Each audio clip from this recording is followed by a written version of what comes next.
चलिए। तो भाई आज खिचड़ी है, पता है? खिचड़ी मकर संक्रांति हम लोग खिचड़ी बोलते हैं। नहीं आता? आज नहीं है, कल है, कल 15 है ना। बहुत सारे लोगों ने आज लगाया था, तो मुझे लग रहा है कि खिचड़ी आज है। वैसे आज नहाया नहीं हूँ, कल नहाऊंगा। कल खिचड़ी में नहाना पड़ता है, पता है? हाँ, सुबह से खाली नहीं हो पाया। तो चलिए यहाँ पढ़ते हैं। तो यहाँ पर लिखा है,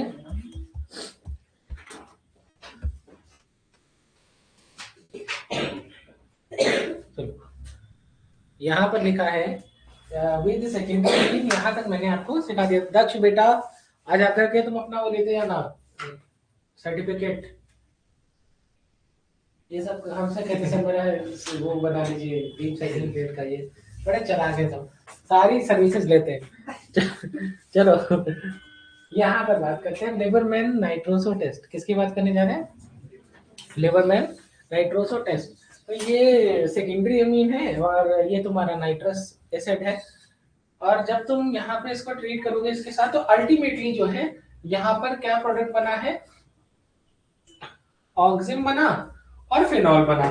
जब तुम इसको कंसंट्रेटेड सल्फ्यूरिक एसिड से पास कराते हो, तो यहाँ पर रेड कलर लिटमस जो है वो ब्लू कलर में कन्वर्ट हो जाता है। किस में कन्वर्ट हो जाता है? तो यहाँ पर ये एक टेस्ट की तरह आता है कि it is use test of secondary amine as well as phenol. भाई साहब बताएं।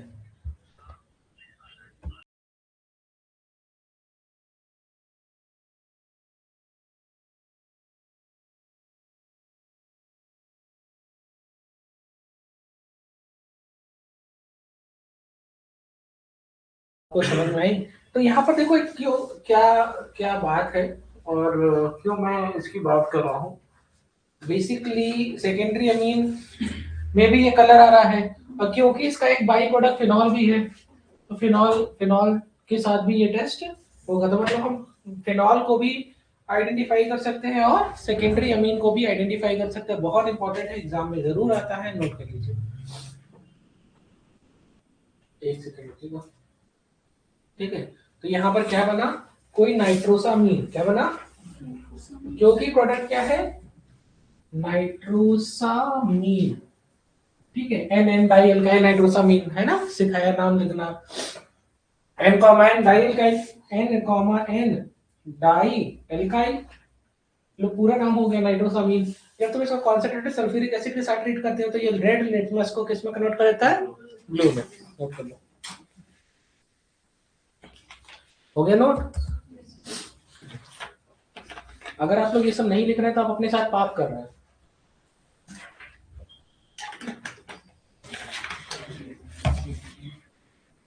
चलिए आगे बढ़े।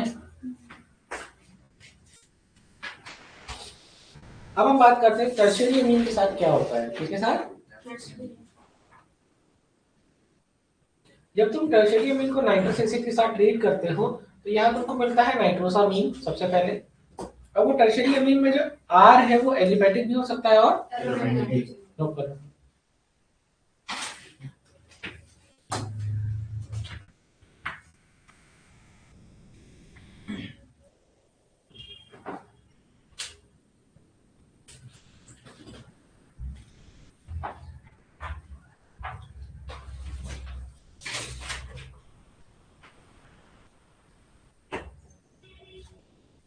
ना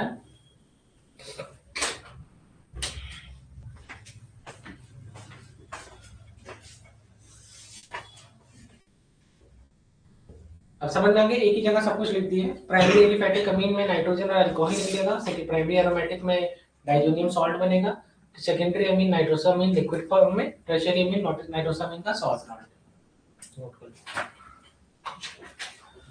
तो कितना अच्छा लिखा, secondary aliphatic, secondary amine aliphatic भी हो सकती है, एरोमेटिक भी हो सकती है। ये एक ही जगह सब लिख दिया।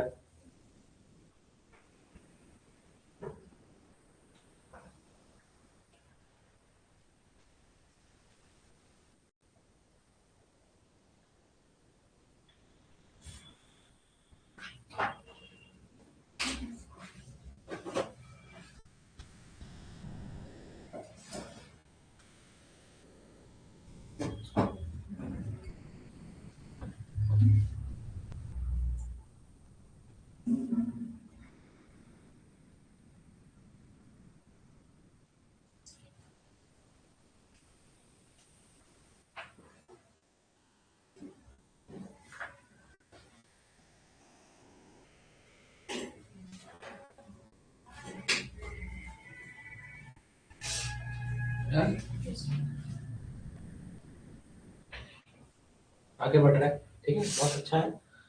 और अब आता है एग्जाम इंपॉर्टेंट, है ना।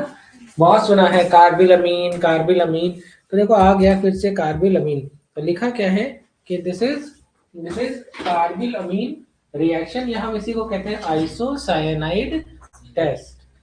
तो कोई भी प्राइमरी अमीन, कोई भी मतलब एलिफेटिक भी और एरोमेटिक भी, एलिफेटिक भी और एरोमेटिक भी, तो कोई भी प्राइमरी अमीन ये टेस्ट दे सकती है। तो लिखा है एनी प्राइमरी अमीन, तो कोई भी प्राइमरी अमीन जब क्लोरोफॉर्म और अल्कोहलिक पीएच के साथ हीट करते हैं तो हमको प्रोडक्ट मिलता है आइसोसाइनाइड, ठीक है। इसी को हम कार्बिल अमीन भी कहते हैं, और इसको इसकी महक बहुत गंदी होती है, तो it is a bad smelling compound. जो प्रोडक्ट बनता है वो कैसा होता है, bad smelling compound. Okay, note करिए।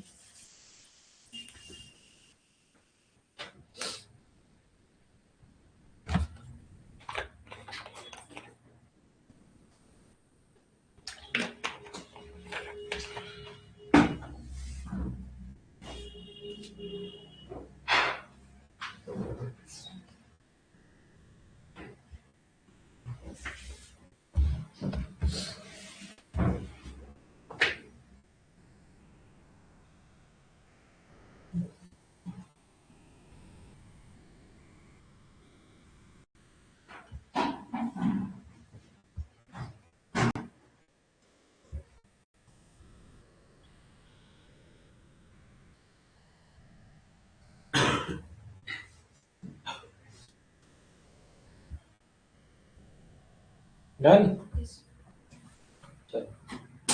तो क्या हो गया कि जो प्रोडक्ट बनता है वो कार्बिल अमीन बनता है। अब यहाँ पर, या फिर हम इसको क्या कह सकते हैं, आइसोसाइनाइड। तो यहाँ पर जो रिएक्शन इंटरमीडिएट है, यहाँ पर जो रिएक्शन इंटरमीडिएट है वो है CCl2, दैट इज डाइक्लोरोकार्बीन। क्या है, डाइक्लोरोकार्बीन। तो लिखा हुआ है कि ये एक तरीके की इलेक्ट्रोफिलिक सब्स्टिट्यूशन रिएक्शन है, और यहाँ पे जो इलेक्ट्रोफाइल यूज होता है वो होता है डाइक्लोरोकार्बीन। और यहाँ जैसे कुछ एग्जांपल हैं, तो NH2 किस में कन्वर्ट हो जाएगा, NC में, NC में। तो NH2 ग्रुप किसमें कन्वर्ट हो जाएगा, NC में। यही प्रोडक्ट है, देख लो, नोट कर लो।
हो गया।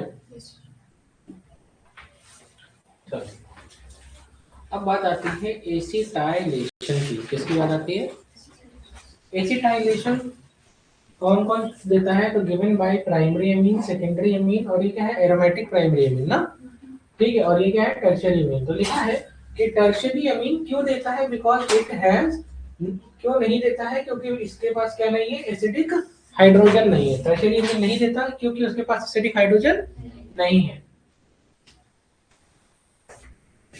वैसे लिख के टर्शियरी अमीन वैसे काट देना, ठीक है। तो प्राइमरी अमीन देता है, सेकेंडरी अमीन देता है, एरोमेटिक अमीन भी देता है, लेकिन टर्शियरी अमीन नहीं देता है। लिखा हुआ है कि देखो, हाँ, यहाँ पर हो क्या रहा है कि एसिडिक हाइड्रोजन को हटाते हैं और वहां पर क्या लगाते हैं, एसिटाइल ग्रुप लगाते हैं। क्या लगाते हैं? अच्छा, हाइड्रोजन का वेट 41 है ना एटॉमिक वेट, लेकिन इसका पूरा एटॉमिक वेट आएगा, मॉलिक्यूलर वेट आएगा 43। तो कह रहे हैं कितने का अंतर आ जाएगा? तो 42 का अंतर आएगा। कितने का आएगा? एक हाइड्रोजन हटाओगे, इतना बड़ा ग्रुप लगाओगे तो। Good afternoon. Yes ma'am.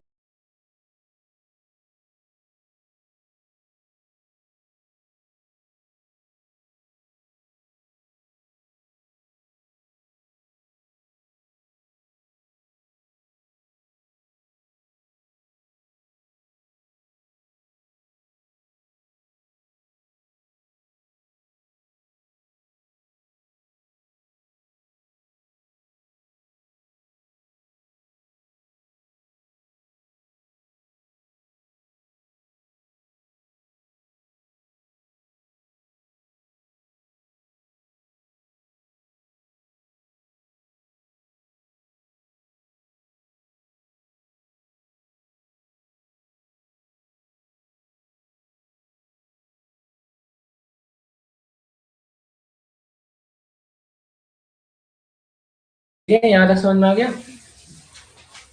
तो कितने का डिफरेंस आया? 42 का डिफरेंस आया। अब बात करते हैं, यहाँ पर लिखा है कि अब जैसे एक और बहुत अच्छी चीज है कि नंबर ऑफ NH2 ग्रुप लिखा हुआ है। क्या लिखा है? Number of NH2 group. तो change in molecular weight upon 42, number of NH2 group. तो यहाँ पर क्या होगा? Change in molecular weight upon 42। ये कभी कभी एग्जाम में क्वेश्चन आ जाता है न्यूमेरिकल बेस्ड, थ्योरी ऑर्गेनिक में ही न्यूमेरिकल बेस्ड क्वेश्चन आएगा, तब ऐसे क्वेश्चन आएंगे। ठीक है, तो कभी कभी एग्जाम में आ जाता है कितने NH2 ग्रुप थे इसमें। तो आंसर होगा चेंज इन जितना भी मॉलिक्यूलर वेट आया है अपॉन 42। अब यहाँ पर बात आ रही है, यहाँ पर बात आ रही है देखो इसको सॉल्व करने का एक तरीका बता दूं। जैसे पहले मान लो पहले जो है कोई भी मॉलिक्यूलर वेट रहा, मान लो 70 है, मान लो 70 है, तो 70 में 43 और जोड़ोगे तो कितना हो जाएगा? तो कहेंगे सर 113, 113 ना, 113 होगा। ठीक है, 113 माइनस 70 तो कितना आया? जो भी आया उसको कितने से डिवाइड कर देंगे? 42 से। तो 42/42 आएगा, तो आंसर कितना आ जाएगा? 1। तो इसका मतलब पिछले वाले क्वेश्चन में कितना NH2 ग्रुप था? एक। कितना था? एक। ये देखो नंबर ऑफ NH2 ग्रुप आ गया। तो change in molecular weight upon 42। मान लो थोड़ा ज्यादा आएगा तो 2 जा जाएगा, 3 जा जाएगा, इस तरीके से। ठीक है, अब बात आती है एल्काइल साइनाइड, बहुत इंपॉर्टेंट टॉपिक। नया वो टॉपिक खत्म हो गया हमारा। हम लोगों ने 2 टॉपिक कवर कर लिया, अब हम लोग का दूसरा टॉपिक है एसिटाइलेशन। समझ में आ गया? अब बात आती है यहाँ पर एसिटाइलेशन हो किसका रहा है? Primary amine, secondary amine, tertiary amine नहीं हो रहा है, उसका एरोमेटिक अमीन का। उनका हाइड्रोजन हट रहा है। क्या हट रहा है? मतलब ये समझ लीजिए हाइड्रोजन जा कहां से रहा है? इसका मतलब कुछ ऐसा था पहले, RNHH, ये हटा करके यहाँ से इसे लाइन को इससे जोड़ दे रहा हूँ। मतलब पहले ये था, और क्या किया? ये हाइड्रोजन हटाया और इसकी जगह पर ये हाइड्रोजन हटा दिया, और इसकी जगह पर हमने COCH3 ऐड कर दिया। बात समझ में आ रही है? अब बात आती है, अब नया टॉपिक है, नया टॉपिक है, अलग से अलग पेज पे स्टार्ट कर लो। नया टॉपिक है, मतलब हम लोगों ने नाइट्रो पढ़ लिया, हम लोगों ने नाइट्रो पढ़ा, हाँ नाइट्रो पढ़ाया, अमीन पढ़ा दिया, एनिलीन पढ़ा दिया। अब पढ़ाने जा रहा हूँ एल्काइल साइनाइड और एल्काइल आइसोसाइनाइड। क्या पढ़ाने जा रहा हूँ? एल्काइल साइनाइड और एल्काइल आइसोसाइनाइड। एग्जाम इंपॉर्टेंट है, 5 रिएक्शन दोनों में है, 10 ही रिएक्शन याद करनी है, उसमें से 2 नेम रिएक्शन है, तो एग्जाम में आती है। ठीक है, तो ये देखो दिस इज साइनाइड ग्रुप, और इसको हम आईपीएससी में नाइट्राइल बोलते हैं। क्या बोलते हैं? और इसको क्या कहते हैं? आइसोनाइट्राइल। क्या कहते हैं? तो दोनों ही फंक्शनल आइसोमर है, और इस क्योंकि ये फंक्शनल आइसोमर एग्जाम में क्वेश्चन आता है, तो याद रखना अगर एल्काइल या एराइल ग्रुप लगा है तब तो इसका एग्जाम में आंसर आएगा फंक्शनल आइसोमर। लेकिन अगर HCN है या HNC है तो इसका नाम बदल करके हो जाएगा टॉटोमर। क्या नाम हो जाएगा? टॉटोमर। क्या होता है? Special type of functional isomer होते हैं, उनको स्पेशल नाम दिया जाता है। तो ये बहुत इंपॉर्टेंट है, एग्जाम में आता है बच्चे इसको फंक्शनल आइसोमर टिक करके चले आते हैं, जबकि इसमें एक ऑप्शन होता है फंक्शनल आइसोमर, दूसरा टॉटोमर, तीसरा जो है कुछ और चेन आइसोमर, चौथा कुछ और। तो इसका मतलब उसका आंसर टॉटोमर चाहिए उसको। अगर एग्जाम में टॉटोमर नहीं लिखा है तो क्या लगाएंगे? Functional isomer. क्या लगाएंगे? Functional isomer. ऊपर वाले में भी बच्चे गलती करते हैं।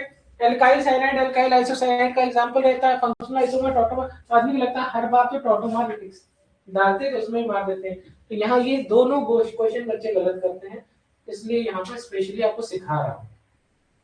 ठीक है, ये बात मैंने आइसोमेरिस में भी पढ़ाई है, नोट कर लीजिए।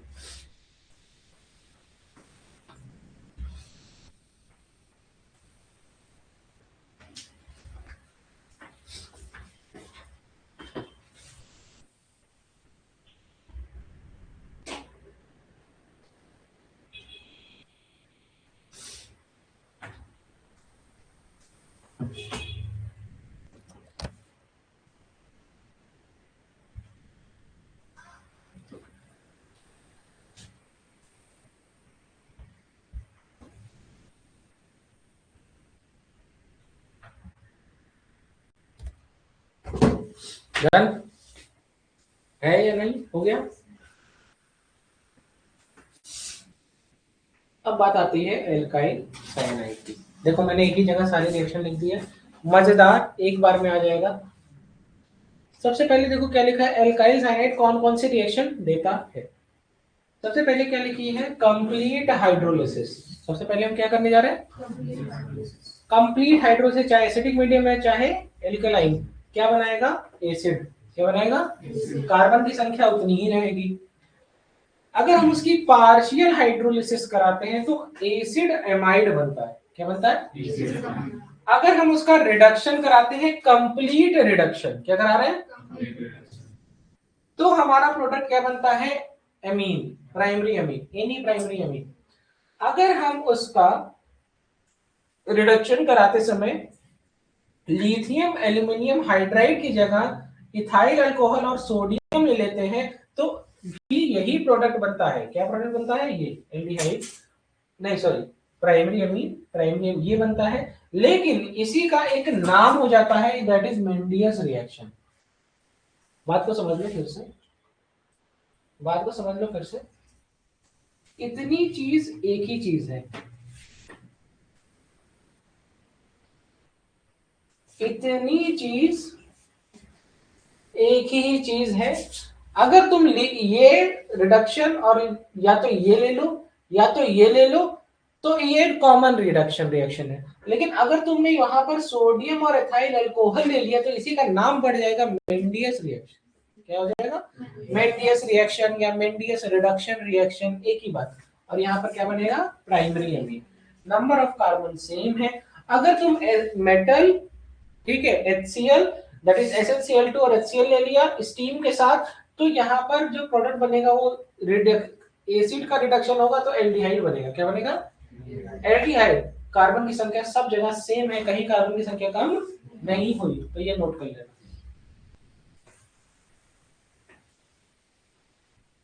तो दो नेम रिएक्शन है, कौन कौन सी? मेंडियस और स्टीफेन। एग्जाम में यही आती है, एग्जाम इंपॉर्टेंट। तो एग्जाम इंपॉर्टेंट है ये, आई लिख लेना, this is exam important, again this is exam important. इनका रिलीजन तक एग्जाम में पूछा जाता है, तो ये बहुत ज्यादा जरूरी है आपके लिए।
डन।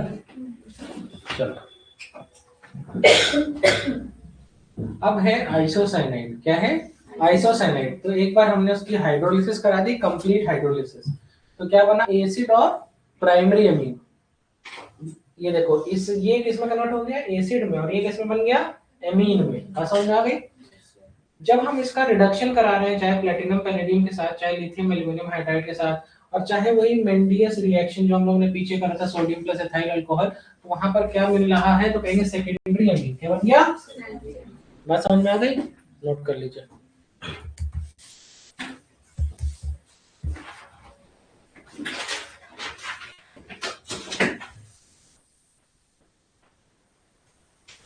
बेटा किताब दूसरा।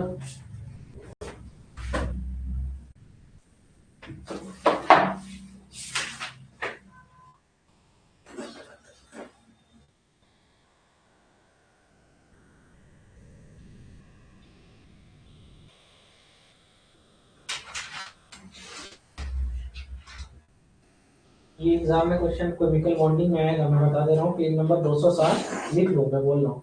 पेज नंबर 260 केमिकल बॉन्डिंग में फिगर नंबर 9.1 देखो कहीं पे। Page number 260 figure 9.1 pyramidal shape, मतलब ज्योमेट्री अगर पिरामिडल है तो बॉन्ड एंगल आया है। एग्जांपल है ट्राई मिथाइल अमीन। एग्जांपल को ट्राई मिथाइल अमीन, बॉन्ड एंगल आया है 108 डिग्री, 109.5 डिग्री से कम। ठीक है, यहाँ नहीं आएगा। पूछेगा ये किस कहाँ पे? केमिकल बॉन्डिंग में। लेकिन क्वेश्चन कहाँ से बनेगा? यहाँ से।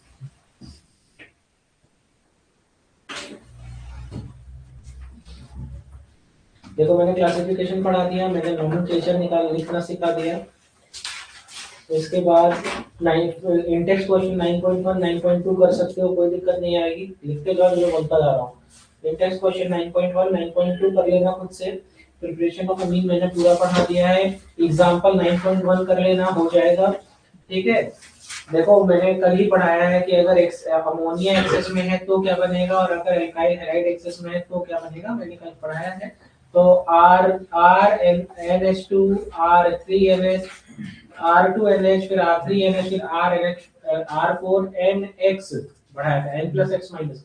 कल वाला देख लेना, in figure number example number 9.1 जाओगे घर पे कर लोगे। ठीक है, इसके बाद गैब्रियल थाइलिमाइड मैंने पढ़ाया है, मॉर्फिन ब्रोमामाइड डिग्रेडेशन मैंने पढ़ाया है, रिडक्शन ऑफ नाइट्राइल मैंने पढ़ाया है। इसके बाद मैंने आपको पढ़ाया है रिडक्शन ऑफ एमाइड मैंने पढ़ाया है, अमोनोलिसिस मैंने पढ़ाया है, रिडक्शन ऑफ नाइट्रो कंपाउंड मैंने पढ़ा दिए। बहुत दोबारा पढ़ने की जरूरत नहीं है, क्वेश्चन लगा और चुपचाप फिगर नंबर एग्जांपल नंबर 9.2 कर लेना, हो जाएगा तुम लोगों से। ठीक है, आज ही पढ़ाया हूँ, कर लोगे। ठीक है, इसके बाद फिगर नंबर एग्जांपल नंबर 9.3 पूरा हो जाएगा, कोई समस्या नहीं आएगी तुम लोगों को। इंडेक्स 9.3 कर लोगे। ठीक है, इसके बाद केमिकल प्रॉपर्टीज मैंने केमिकल रिएक्शंस मैंने पढ़ाई है, बेसिक अमीन की मैंने पढ़ा दी है आपको। और मैंने आपको यहाँ पर पीकेबी वाला पूरा लिखवा रखा है कि basic strength directly proportional to Kb inversely proportional to pKb, directly proportional to plus I plus R, inversely proportional to minus I minus R. ठीक है, पीकेबी वैल्यू देखो 9.3 में की हुई है, तो पीकेबी वैल्यू के उल्टा आंसर आएगा बेसिसिटी। तो देखो मिथेनामीन एन मिथाइल मिथेनामीन लिखा हुआ है, M, डाई मिथाइल मिथेनामीन लिखा हुआ है। ये सबका पीकेबी वैल्यू है, जिसकी पीकेबी वैल्यू जितनी ज्यादा उसकी बेसिक स्ट्रेंथ उतनी कम। ठीक है, कर लेना खुद से, ये क्वेश्चन बना के खुद कर सकते हो। बेसिक स्ट्रेंथ का ऑर्डर बना सकते हो, 1 2 3 4 सबके नंबर लिख लेना और उल्टा आंसर लिख देना घटते हुए क्रम में। स्ट्रक्चर बेसिसिटी रिलेशनशिप ऑफ अमीन मैंने पढ़ाया है। एल्केनामीन और अमोनिया के बीच में रिलेशन है यहाँ पर दिया हुआ। अगर बहुत टाइम देखो मैंने पढ़ा रखा है टर्शियरी अमीन, सेकेंडरी अमीन, प्राइमरी अमीन, इसको पढ़ने की जरूरत नहीं, मैं ऐसे ही पढ़ा रखा हूँ। बेसिक स्ट्रेंथ में मैंने लिखवाया है, उसके बाद मैंने आपको अमोनिया लिखवाया, उसके बाद मैंने आपको बताया एरोमेटिक अमीन, एलिफैटिक अमीन, एरोमेटिक गैसियस स्टेट में। तो जब एग्जाम में कुछ नहीं दिया जाएगा तो गैसियस स्टेट, और अगर एग्जाम में स्टेट है तो 213N और 231N पढ़ाया था मैंने। हाँ, ethyl alcohol 213N, methyl alcohol 231N। ठीक है, देख लेना उसमें जाकर के। अगर मिथाइल अल्कोहल है तो क्या हो गया, तो कहेंगे सर 213N, और अगर एथाइल अल्कोहल है तो 231N। Ethyl 231, methyl 213, ethyl 231, methyl 213। याद कर लेना, ये एग्जाम में आएगा। तो क्या सिखाया? Methyl 213, ethyl 231। ठीक है, अब इसके बाद लिखा है इसके बाद एराइल अमीन वर्सेस अमोनिया लिखा हुआ है, देख लेना इसका रेजोनेंस वाला स्ट्रक्चर बना है। एग्जांपल नंबर 9.4 घर पे जाके कर लेना, हो जाएगा खुद से, कोई समस्या नहीं आएगी। इसके बाद एल्काइलेशन, देखो अभी मैंने एल्काइलेशन पढ़ाया, उसके बाद मैंने एसिटाइलेशन भी मैं पढ़ा दिया, आज ही पढ़ाया। कार्बिल अमीन रिएक्शन आज ही पढ़ाया। इसके बाद reaction with HNO2 nitrous acid मैंने कल पढ़ाया था, आज भी पढ़ाया उसके बारे में। Reaction with aryl sulphonyl chloride, ये देख लेना। हिंसबर्ग रिएजेंट मैंने पढ़ाया है, यही है हिंसबर्ग रिएजेंट, ठीक है। तो मैंने आपको ये पढ़ाया था, बेंजीन सल्फोनामाइड बन रहा था, ठीक है। इसके बाद मैं आपको इलेक्ट्रोफिलिक सब्स्टिट्यूशन रिएक्शन में ब्रोमिनेशन, नाइट्रेशन, ठीक है, सल्फोनेशन। अब आप मतलब समझते जाइए। अब देखिए फिगर एग्जाम के टेक्स्ट नंबर 9.4 आप कर लेंगे, 9.5 कर लेंगे, 9.6 कर लेंगे, 9.7 कर लेंगे, 9.8 कर लेंगे। डाइजोनियम सॉल्ट मैंने कल ही बनवाया था, बेंजीन डाइजोनियम क्लोराइड जिसको कहते हैं, मैंने कल बनवाया था, ठीक है। इसके बाद method of preparation of diazotisation, ये मैंने पढ़ा दिया है NaNO2 और HCl के साथ, कल ही पढ़ाया है, आज आप जाकर के देख लीजिएगा। फिजिकल प्रॉपर्टी मैंने पढ़ा दी, केमिकल प्रॉपर्टी मैंने पढ़ा दी, मतलब आपको मैं पढ़ा रहा हूँ, आप देख लो। तो आपका पेज नंबर 275 तक हम लोग आ गए हैं, एक पेज के बाद आपका चैप्टर खत्म हो रहा है। अब देखिए हमने कहाँ तक आपको पढ़ा दिया है, तो 275 तक हम लोग आ गए पेज नंबर, ठीक है। गटरमैन रिएक्शन मैंने आपको पढ़ाई, गटरमैन पढ़ाई क्या, देख लेना। गटरमैन मैंने पहले पढ़ाई, पहले, ठीक है, मतलब इसके पहले वाले चैप्टर में। मतलब आपके टीचर मेहनत करते हैं, पढ़ाते हैं, आपको समझना चाहिए। हो गया नोट, आया ना?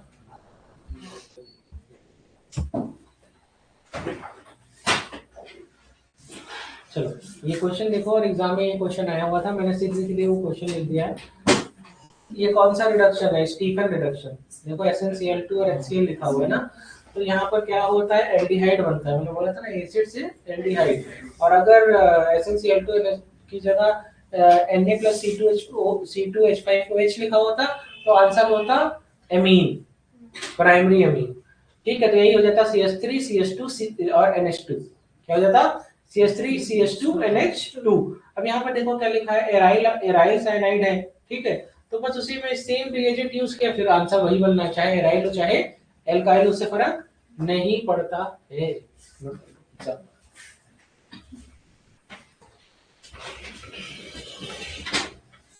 तो अब आप लोग कह सकते हैं ना सर आप क्या पढ़ाते हैं।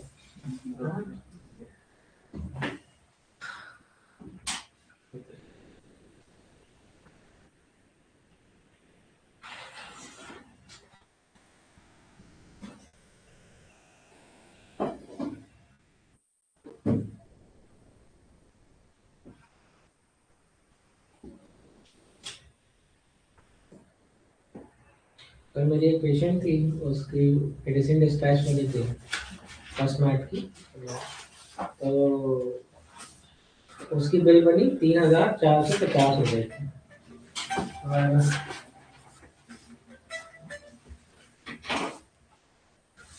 हाँ हाँ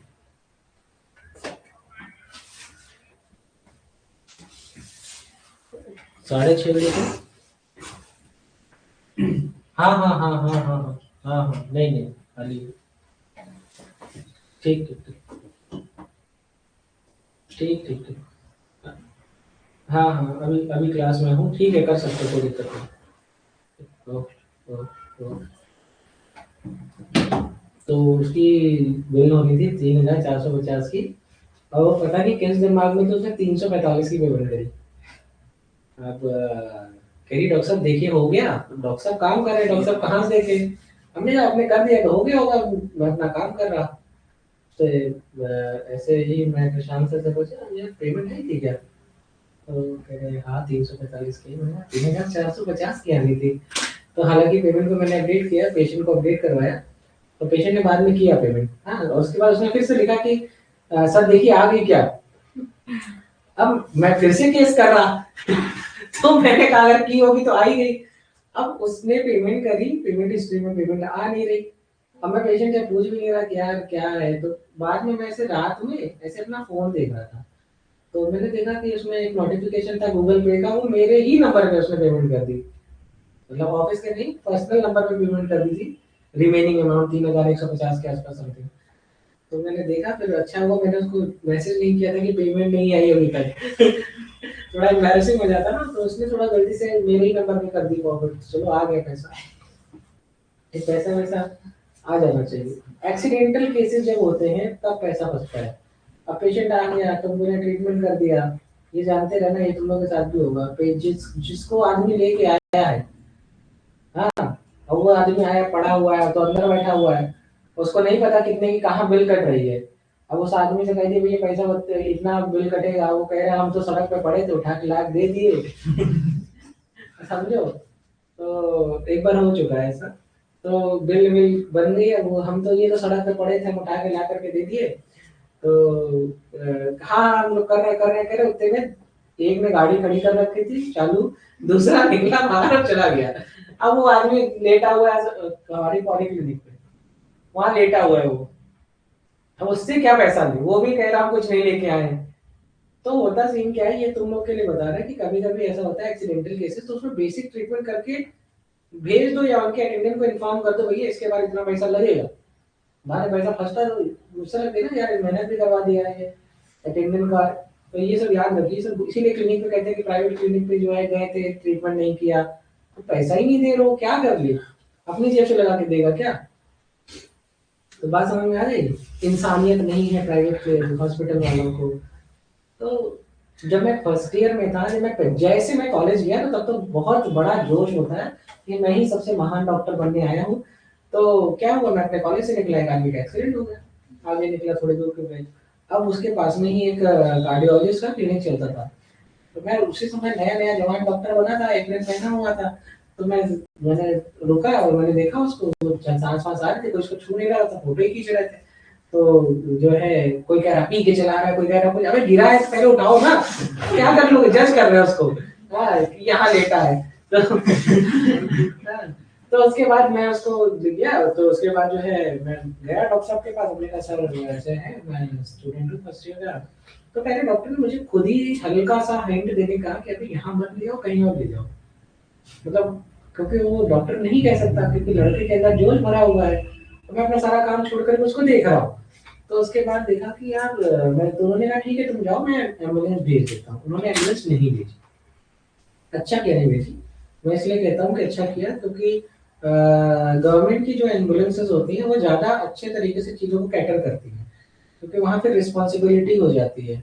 तो क्या हुआ कि मैंने डायल, ये 103 वाली होती है, तो वो कॉल कर दिया, और वो आ गई कुछ देर बाद, वो आई आधे घंटे बाद। लेकिन इनसे, ये मेरे बगल में थे लेकिन उन्होंने भेजी नहीं, क्योंकि मुझे नहीं पता था तब कि प्राइवेट क्लिनिक पे जो एम्बुलेंस होती है वो पेड होती है। तो वो नहीं आई, अच्छी नहीं तो हमें देना पड़ता। तो ये बात फिर जो है गया, फिर मुझे लगा तो बड़ा बेकार डॉक्टर है, बहुत ही बदतमीज इंसान है कि इसने भेजा नहीं, और मैं तो खुद ही स्टूडेंट हूँ।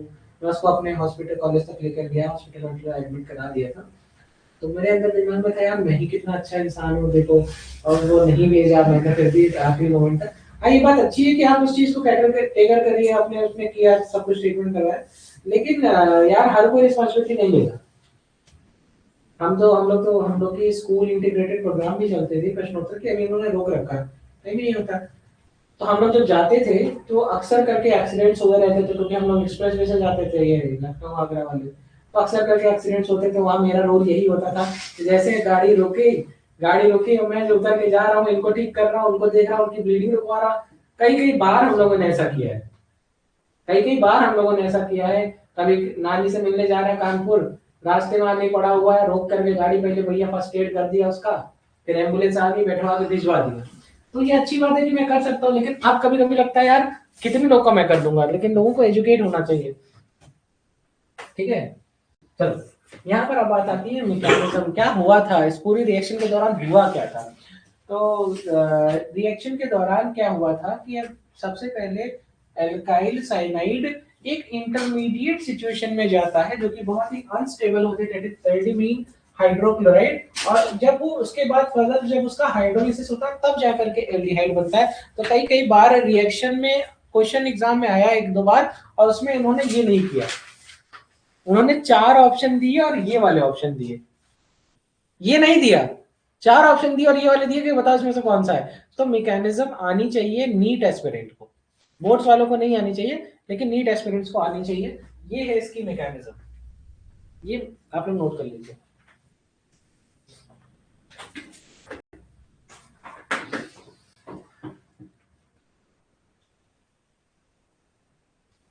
एग्जाम में ऐसा क्वेश्चन आएगा, एल्डिमीन हाइड्रोक्लोराइड, 4 ऑप्शन में एक ऑप्शन होगा एल्डिमीन हाइड्रोक्लोराइड, आपको वो बनाना पड़ेगा।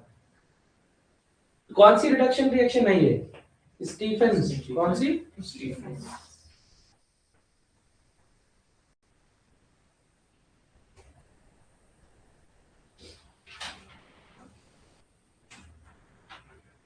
एक बार ये अच्छा हम लोग जेन से जाते थे, मतलब हम लोग को जो कार मिली थी वो जेन मिली थी पहले, तो बाद में उन्होंने स्विफ्ट दी। हम लोग जेन से जा रहे हैं और जेन हमारी चल रही है 120 और ये, हाँ वो आखिरी उसको तक चलती थी। और एसी जब कभी ओवरटेक करना है एसी बंद करो, ओवरटेक करो, फिर एसी ऑन। तो जो मारुति की गाड़ी चला चुके उनको आइडिया होगा इस चीज का। तो उसमें सीन क्या होता था कि अब हम लोग के बगल से एक स्विफ्ट बहुत तेज से गई, आगे जाके पलट गई। अब हम लोग देख रहे थे, उस समय हम लोग काफी स्पीड में थे, क्योंकि एक्सप्रेसवे में नॉर्मली कोई 100 से नीचे नहीं चलाता है। जेन से ओवरटेक इसको कर रहा है, कोई सवारी को ओवरटेक कर रहा है, तो कहीं जो है इसको प्रशांत सर तो एकदम मतलब पूरा एक्सीलेटर दबा रहता था। हाँ। यहाँ से जाते थे हम लोग 9 बजे, और तुम हम लोग मानोगे वो 2-2.5 घंटे में हम लोग मैनपुरी टच कर जाते थे। तो हाँ, कहते car is not important, driver is important. तो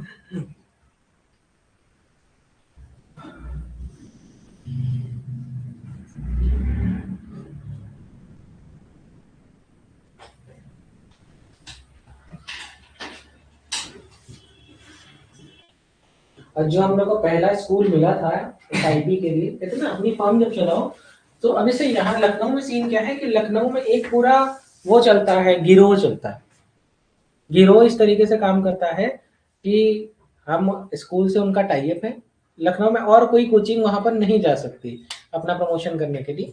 तो एक पूरा गिरोह सिस्टम है, स्कूल के अंदर प्रमोशन नहीं हो सकता, चाहे कितने भी अच्छे। तो वो कॉर्पोरेट लेवल वाली जो कोचिंग होती हैं, आप लोग जानते ही हो, तो उनका नाम लेना ठीक नहीं, लेकिन आप जानते हैं कि कॉर्पोरेट वाली जो कोचिंग चल रही है, जो एक एम्पायर सेट करके बैठी है, जिनका 700 हजार हजार करोड़ का टर्नओवर है, तो अब उनसे हमें लड़ना भी नहीं है, मैं अपना अच्छा काम कर रहे रहो। तो वो सबका सेटिंग है कि यहाँ पे कोई और नहीं आ सकता, हम ही प्रमोट करेंगे अपना, हम ही बच्चों को, आप यहाँ ही बच्चे आएंगे हमारे यहाँ पे। तो ठीक है, लखनऊ में इस तरीके का कॉन्सेप्ट था। हमें पहला स्कूल इंटीग्रेटेड प्रोग्राम चलाने का मौका मिला, तो हमारे यहाँ का ही एक स्टूडेंट हमने उसको सेलेक्ट करवाया था, तो उनके पापा मम्मी आए थे कि सर हमारे यहाँ स्टार्ट करिए। वो खंडहर था, मतलब तुम विश्वास नहीं मानोगे, उसमें वहां पर एक एक यूनिट लाइट के लिए प्रशांत सर ने पूरा मतलब इंजीनियर तरीके से उसको बनाया। और वो पूरे ऑडिटोरियम, उस पूरे कैंपस में सिर्फ हमारा ऑडिटोरियम सबसे सुंदर था अभी भी। तो मतलब वो ऑडिटोरियम एक एक इंच तक प्रशांत सर ने डिजाइन किया था कि कितनी ल्यूमिनस इंटेंसिटी की लाइट कहाँ पड़ेगी, आखिरी सीट पे भी कोई बच्चा बैठा है तो भी उसको वहां तक लाइट उसको पड़ने वाली मिलेगी। तो इस तरीके से किया बहुत अच्छे से, मतलब समझो कि इतने मिनिमल कॉस्ट पे कर दिया था। वो 400 रुपए फीस पे चलाते थे, हमारे जाने के बाद 1500 रुपए फीस थी, बैच भरी हुई थी, एक एक महीने 5.5 लाख का टर्नओवर हो गया, पागल हो गए, कह रहे अरे सर तभी मेरी गाड़ी अपग्रेड हो गई। पहले जेन थी, फिर वो स्विफ्ट पे चली गई, उसके बाद टाइम नहीं होता था, कितना काम किया जाए। अब यहाँ पे बात आती है डाई एजोटाइजेशन की, किसकी आती है? Diazotisation. अब देखो यहीं पे मैंने वो था ना, वही डाई एजोटाइजेशन है। ये देखो ये मैंने पहले भी पढ़ाया है, ठीक है, डाइबेंजीन डाइजोनियम क्लोराइड।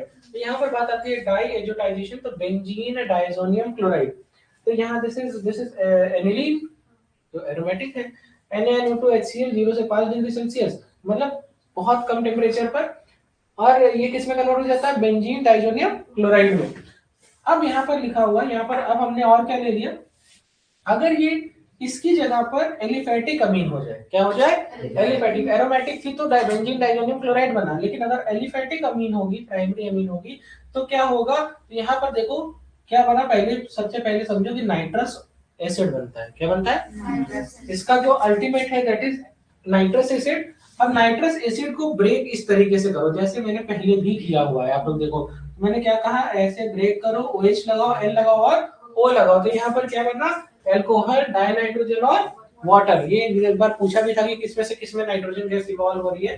एक क्वेश्चन पूछा था, उसमें एरोमेटिक वाले को कटवाया था, किसकी नहीं हो रही, किसमें नाइट्रोजन इन्वॉल्व नहीं हो रही है, उसमें ये वाला कट लगवाया था, यूरिया लिखवाया था।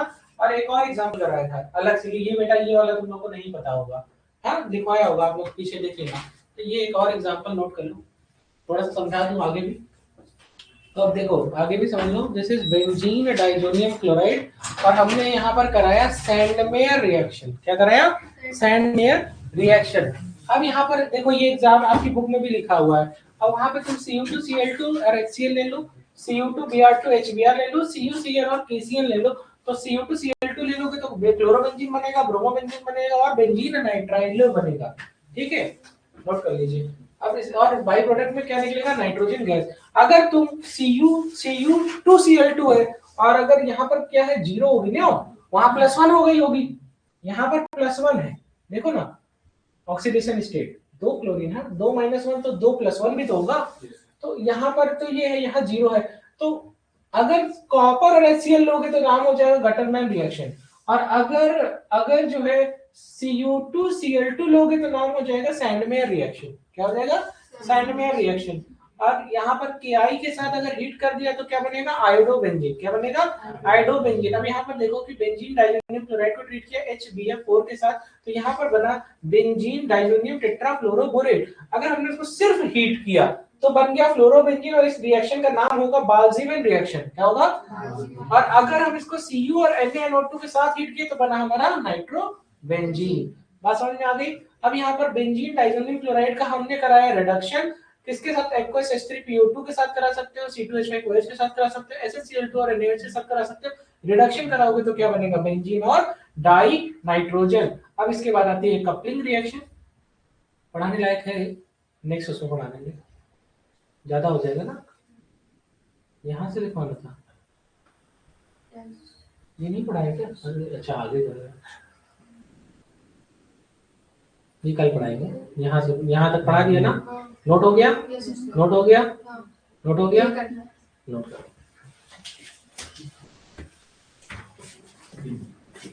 ठीक है। क्या ले लो, अब डेट चेंज होगी कि डेट वही रहेगी? ठीक है, जा रहे बना के प्रिंट कर देंगे। तो क्या ऐसे मतलब क्या PDF भेज दे? खुद ही बना लिया। हाँ तो खुद ही बना लिया करेगा।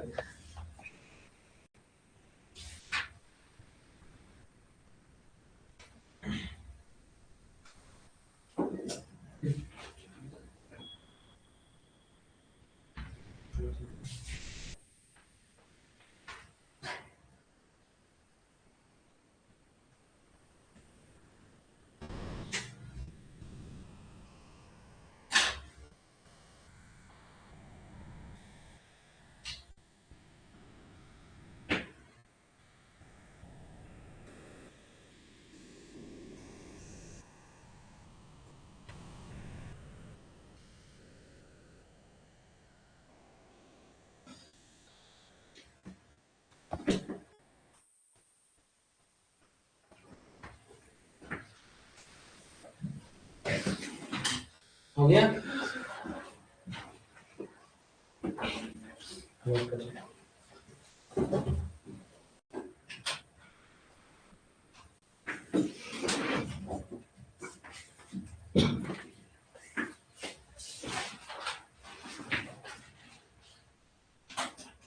कपलिंग रिएक्शन जो है तो तुम्हारा पेज नंबर 276 पे है, ये कल पढ़ाऊंगा। गटरमैन तो आज बढ़ा ही दिया।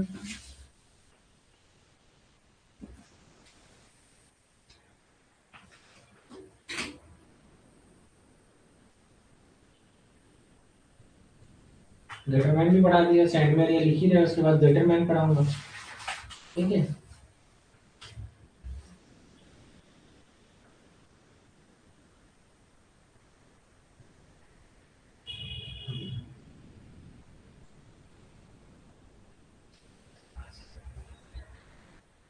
एक दोनों लिखने के बाद एक पॉइंट लिखो, स्टार बना के लिख लो पहले पॉइंट, सबसे नीचे मैं बोल रहा हूँ, it's intentional.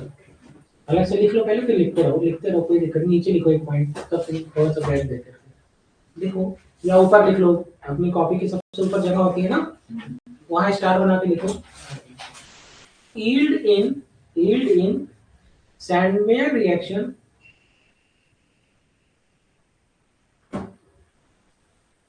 is better than Gutermann reaction. Okay, अब नोट कर लो।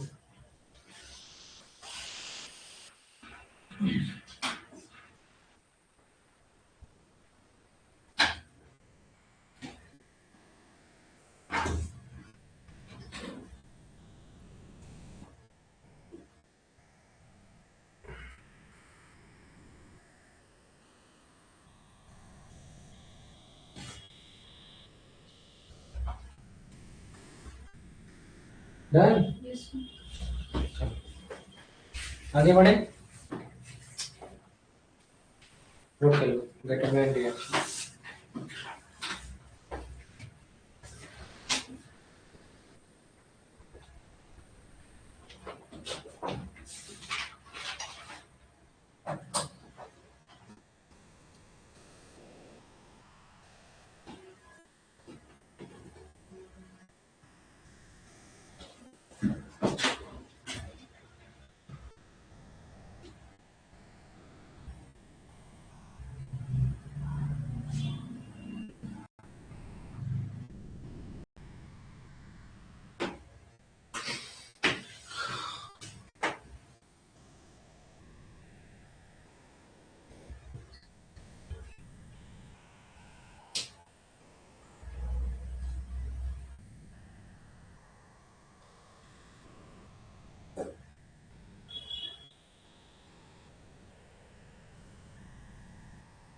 डन, ये नोट कर लो।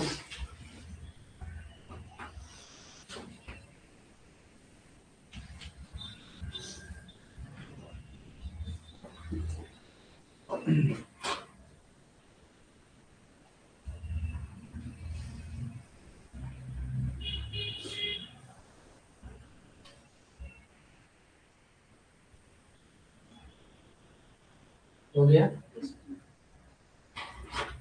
ये नोट कर लो। बाल्ज़िमन रिएक्शन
डन,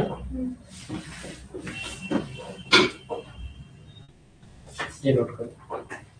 ये देखो, ये रिड्यूसिंग एजेंट है, ये भी रिड्यूसिंग एजेंट है, ये भी रिड्यूसिंग एजेंट है। तो पहले वाले रिड्यूसिंग एजेंट का नाम क्या है, तो देखिए हाइपोफॉस्फोरस एसिड। क्या कहते हैं उसको, एक्वस H3PO2 को और क्या कह सकते हैं, हाइपोफॉस्फोरस एसिड, या इसका एक और नाम है फॉस्फेनिक एसिड। क्या नाम है, फॉस्फेनिक एसिड। नीचे क्या है, एथाइल अल्कोहल। और उसके बाद अब यहाँ पर क्या लिखा है कि जैसे ये हाइपो, एक कई बार एग्जाम में क्वेश्चन आया, एक बार असर्शन रीजन में आया, तो कहा कि उन्होंने इथेनॉल लिया, तो इथेनॉल का क्या हुआ, अगर वो दूसरे को रिड्यूस कर रहा तो खुद को क्या करेगा, ऑक्सीडाइज। क्या करेगा, तो इथेनॉल किस में कन्वर्ट हो गया, इथेनॉल में। किसमें, हाइपोफॉस्फोरिक फॉस्फोरस एसिड है या फॉस्फेरिक एसिड है, इस ये किस में कन्वर्ट होगा? फॉस्फोरिक एसिड में। H3PO2 किस में कन्वर्ट होगा? H3PO3। तो ये एक क्वेश्चन आ चुका है, सोचो। ठीक है, तो लिखा है, कई कई बार पूछते हैं। तो ये इसका काम क्या है? तो भैया वो देखो, N2Cl वाले पार्ट को हटा के वहां हाइड्रोजन लगा दिया ना। देखो, रिप्लेसमेंट बाय हाइड्रोजन नहीं हुआ है। इसका मतलब क्या है कि रिप्लेसमेंट बाय हाइड्रोजन हुआ। N2Cl हट के वहां हाइड्रोजन ही तो लग रहा है, तभी तो बेंजीन बना। लिख लो, चाहो तो जानते रहो, रिप्लेसमेंट बाय हाइड्रोजन। और ये तीनों क्या है? Mild oxidising agent, mild reducing agent. Mild reducing, खुद का रिडक्शन, दूसरे का रिडक्शन करेगा, खुद का ऑक्सीडेशन। माइल्ड रिड्यूसिंग एजेंट लिख लो, ये सब बात लिख लो। रिडक्शन लिखा है ना, तो इन सब के नीचे लिख लो ना, माइल्ड रिड्यूसिंग एजेंट। और एक पॉइंट स्टार बना के रिप्लेसमेंट बाय हाइड्रोजन। और एक और स्टार बना के point, ethanol get oxidise to ethanal. Hypophosphorous acid या phosphoric acid get oxidise to phosphoric acid, H3PO3 phosphorous acid. Hypophosphoric की तरह क्या हो जाएगा? Phosphorous acid.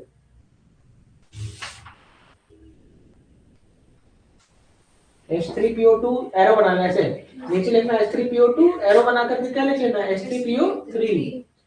C2H5OH एरो बना के क्या लिखोगे? C2H5CHO, CH3CHO, एल्डिहाइड ना।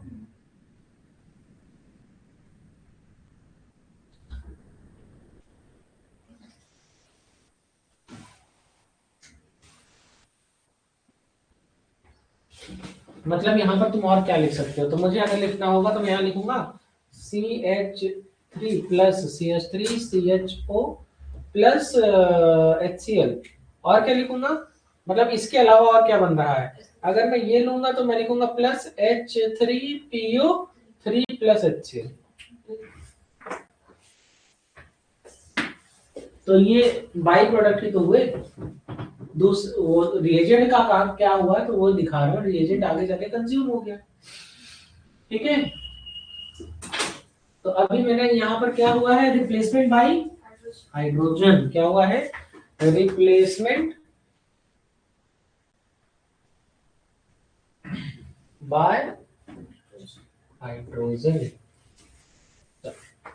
अगली बात आती है कपलिंग रिएक्शन, यहां से हम लोग आगे पढ़ेंगे।